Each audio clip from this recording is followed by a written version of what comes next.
Okay, so we're able to add a new to-do. And by the way, change this to 10 right here, the limit to 10. You can have it whatever you want. But we're able to add a to-do, so that will make a post request. As you can see down here in our network tab, it made that post request. We get a 201 back, and we get our new to-do, which we're then adding to the DOM. Now, if I reload, it's going to go away because it's not actually persisting to any database. And what I want to do now is be able to click on one of these and toggle the done class to make it darker. And that's going to also make an update to the server to make it either completed true or completed false. So basically the opposite of whatever it is. So let's start off here by just adding an event listener. So I'm going to copy this down, and we're going to use event delegation, meaning we're going to add the event listener to the to-do list div, which is this right here, because we're not going to add an event listener onto every single one of these. So we want it on that, and that's going to be a click event, and then we'll call a function called toggle completed, because that's what we're doing, is toggle that completed value. So let's say const toggle completed, and we're going to pass in our event object. All right, now there's an issue that I didn't foresee before, and that is if I do, let's say, e.target dot, and then we want to add the done class. So class list, and we'll do a toggle, and let's toggle the class of done, which will make it a dark color.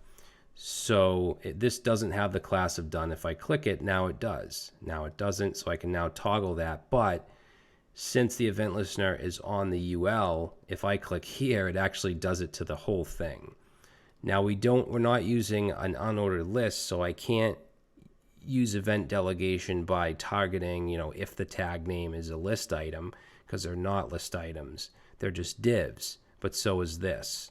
So I think what I'm going to do is where we add it to the DOM, I'm going to add a class that we can target. So right here, let's say div dot, and we'll say class list dot add, and let's add a class of to do for all of these. So now if we go to elements and we check out this, they should all have a class of to do, whether it has done or not.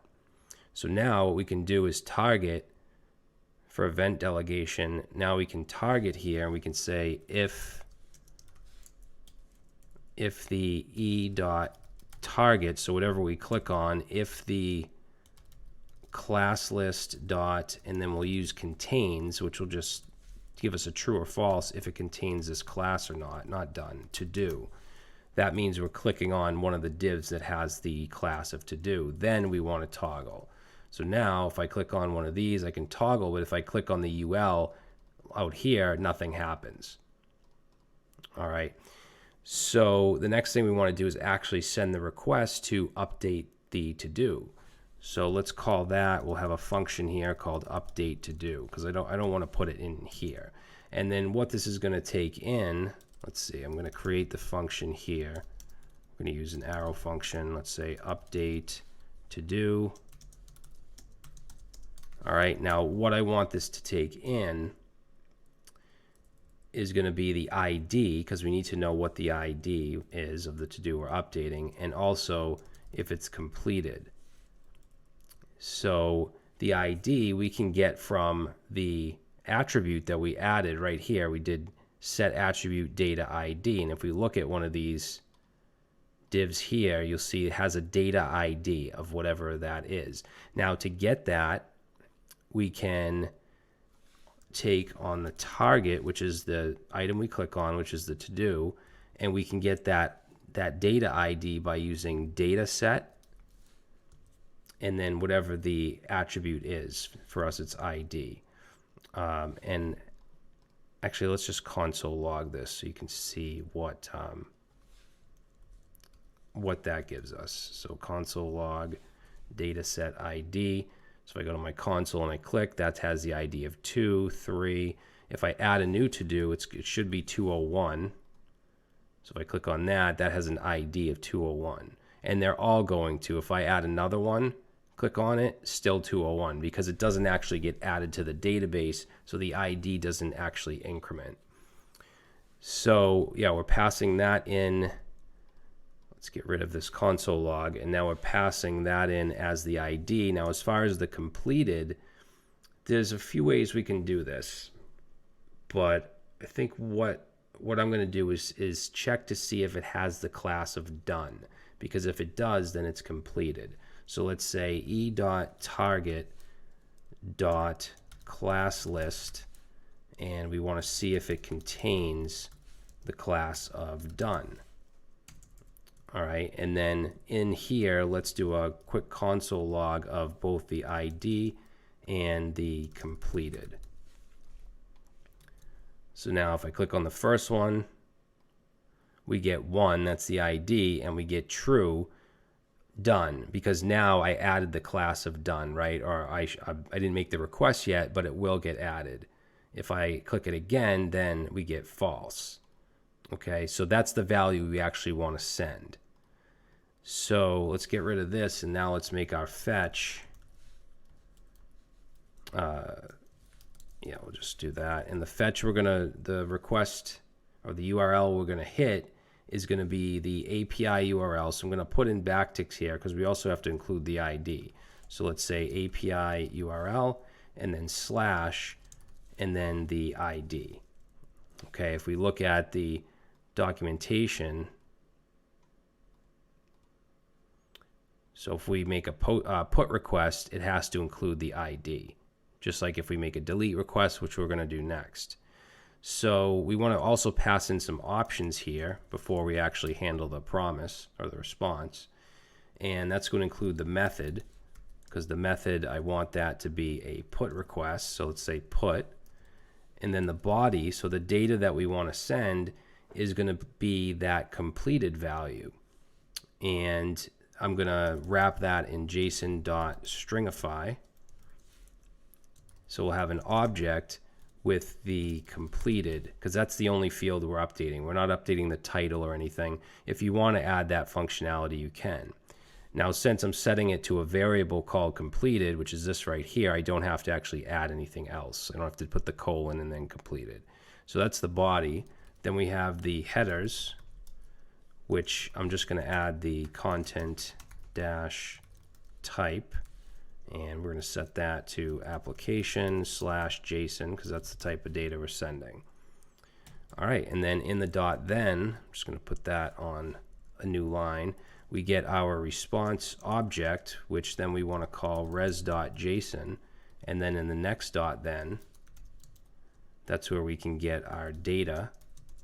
And all I'm going to do is console log the data because we don't really need to do anything else aside from change the class to done, which we already did.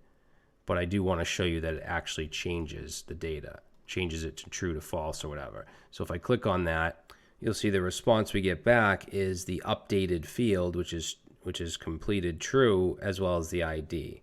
It doesn't send like the title and stuff like that. It just sends what you update.